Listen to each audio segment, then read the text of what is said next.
জীবনে মানসিকভাবে শক্ত হওয়াটা দরকার। আপনার ভেতরটা যতই নরম হোক না কেন, বাইরে বোঝাতে হবে আপনি একজন শক্ত মানুষ। শক্ত হতে না পারলে আপনাকে প্রতিনিয়ত ঠকতে হবে। নিজের ভেতর আত্মসম্মান বোধ, ইগো কিংবা মূল্যবোধ থাকা উচিত। খেয়াল করলে দেখবেন যারা ঠকে যায় তারা বরাবরই নরম মনের মানুষ। শক্ত মনের কাউকে মানুষ ঠকাতে পারে না। সবকিছু রিভেঞ্জ অফ নেচার অর্থাৎ প্রকৃতির প্রতিশোধের উপর ছেড়ে দিতে নেই।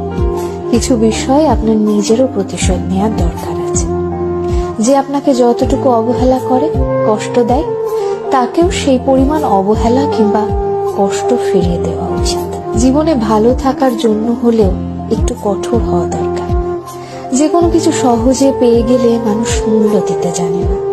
মানুষ হিসেবে আপনি সহজ হতে পারেন, তবে সস্তা কিংবা সহজলভ্য হতে যাবেন না। যে আপনাকে যতটুকু দেবে তাকে ততটুকুই ফিরিয়ে দিতে শিখুন, হোক সেটা আঘাত কিংবা ভালোবাসা।